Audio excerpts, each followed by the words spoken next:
Hi, welcome to D&M Psycho. Today we are looking at the 2010 horror film, Altitude. The story is about after a mysterious malfunction sends their small plane climbing out of control, a rookie pilot and her 4 teenage friends find themselves trapped in a deadly showdown with a supernatural force. Sarah's father is a pilot. When she was young, her father and mother went on a trip on a plane without her. Unfortunately, their plane collided with a fighter aircraft, and her mother passed away in this air crash.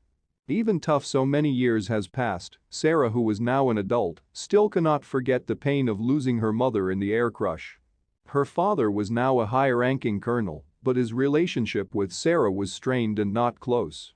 Sarah, who has just got her pilot license, never informed her father that she was using his plane to go to a concert with her friends.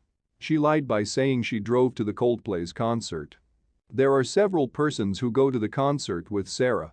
Bruce, the boy who Sarah has crush on, her cousin, Corey, her best friend Mel and Mel's boyfriend Sal. Before their departure, Bruce was kind of nervous, but he still boarded the plane because he was going to leave the city soon, so this will be his last weekend to spend some time with Sarah. They fooled around on the plane and nothing big happens.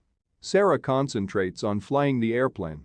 Mel was taking video with her camera while Corey was playing with his guitar. Sal was drinking beer on the plane, but Sarah didn't think it is a big problem. Bruce was the only one who looked nervous with worry. Sarah pacified him and told him not to be worried.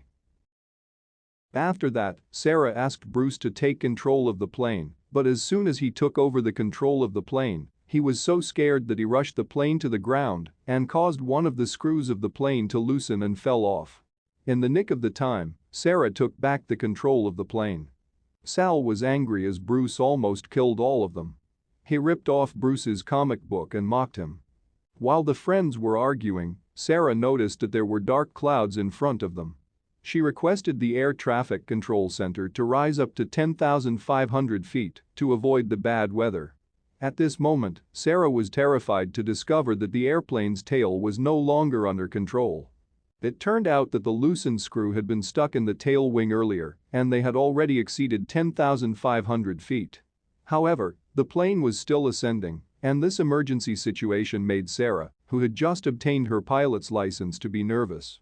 But in order to appease the friends who were about to go crazy, Sarah pretended to be calm. However, the storm and black cloud at the higher altitude made the previously optimistic group completely agitated.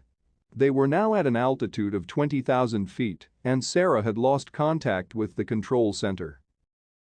In order to ensure that the plane did not stall, Sarah asked everyone to throw away all the useless things on the plane.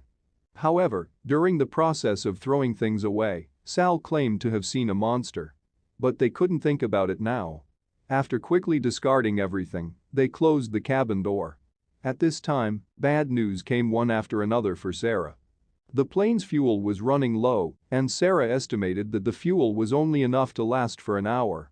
At this point, Sal remembered that there was still a parachute on the plane, so he suggested drawing lots to decide who would get the parachute. However, Sarah said that forcibly using a parachute when the altitude cannot be estimated would only have a small chance of landing safely. As soon as she finished speaking, Corey gave the parachute to the Mel and said some sweet words to her. Meanwhile, Sal, the current boyfriend of Mel, stared at the two with eyes that seemed to be emitting laser light.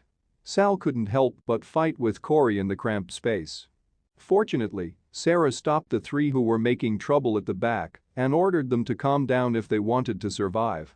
However, just as they had stopped their fight, Bruce, who was sitting in the front row, suddenly began to fight for control of the plane. The three in the back saw that the situation was not right, so they knocked out Bruce and tied him up. The plane was now at an unknown altitude from the ground, and the heating system had stopped working due to lack of fuel. The exposed wings began to freeze, and the only way to land safely was to repair the stuck tail wing. At this time, Corey took the initiative to stand up, tied a safety rope, and decided to go to repair the tail wing alone. Sal in the cabin pulled the rope as hard as he could to hold onto Corey. Fortunately, Corey successfully repaired the tail wing, and the plane regained control. However, an accident occurred when Corey returned. An inexplicable force hung Sal, who was pulling the rope in midair. In order to survive, Sal cut the rope and let Corey disappear into the air. After a long time, Sarah just eased the pain of losing her companion. At this time, Bruce, who had been unconscious, woke up. After learning that Corey had died, perhaps due to being tied up, Bruce seemed surprisingly calm. Sarah discovered from Bruce's words that he was also on the plane with her mother when the air crash happened years ago. At that time, most of Bruce's bones were broken, and it took him 6 months to recover. It was also because of this incident that Bruce had been holding a grudge against Sarah's mother, who had invited him to come on the trip. After learning truth, Sarah no longer had any good feelings towards Bruce. Even when Bruce confessed his deep feelings to Sarah, she doesn't care. When Sarah returns to the cockpit to call the control center, she heard a sharp scream through her earphones. Saw recognizes it as the monster he saw, but the others think it's just a hallucination caused by hypoxia. As they argue, the plane crashes into the monster. When they wake up from the impact, the plane is falling at an extremely fast speed. Sarah quickly took control of the steering wheel and stabilized the plane. However, the monster's tentacles smashed the glass and dragged away the Mel. Sal naturally blamed Bruce for causing the supernatural events by bringing the comic book onto the plane. He tries to throw Bruce out of the plane, but instead falls to his death. Now only Bruce and Sarah are left on the plane. Bruce claims to have a supernatural ability where anything he imagines in his mind will happen, such as the monster in the sky and the plane malfunction. The monster appears again, revealing itself as an octopus-like creature.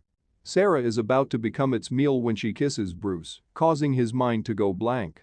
As a result, the sky turns blue, but the kiss was too short for Bruce's satisfaction. The monster appeared again. It wraps around the plane and tries to take Sarah away. Bruce is forced to recall the plane crash from his young past, and the monster disappears.